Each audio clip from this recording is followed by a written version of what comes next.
Добрый день, YouTube. Добрый день, подписчики. Сегодня пришла очередная машинка 123, 2.4. Но суть не в этом. У человека был стук, нарастал.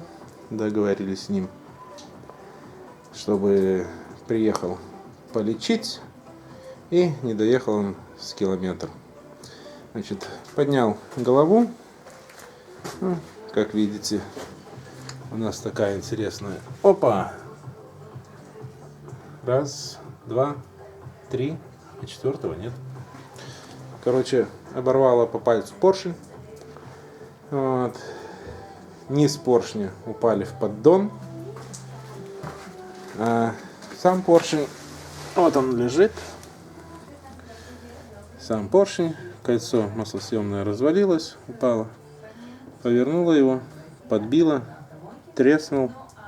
Вот, видно трещинка. И все. Думал, что оборвало по кольцам где-то днище поршня, но оборвало по пальцу. Уже видно было. И получается, он давно стучал уже, подстукивал. Но вот это вот старое видно. Вот тут вот новая трещинка. Вот это старая. Тут вот тоже новая. Ну а тут старая. Он ляпал. И доляпался. Так что думал вылечить, но пошли задиры.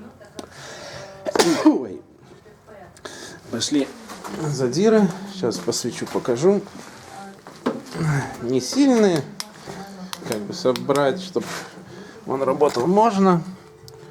Но вон, видите, то есть тут и вот тут. Они как бы не очень сильные такие, но есть. На той стороне не так, а вот на этой вот задиры капитальные. Как показать? Вот так вот видно. Вон место. То есть задирочки пошли, шатун погнуло.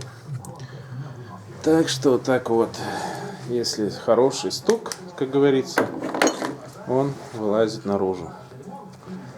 Ну, вот так показал. Думал, что вылечу, но вылечить не получится. Ладно, видео ни о чем, поделиться. Прикольная вещь. Все, всем пока и до свидания. Всем денег побольше, бед поменьше.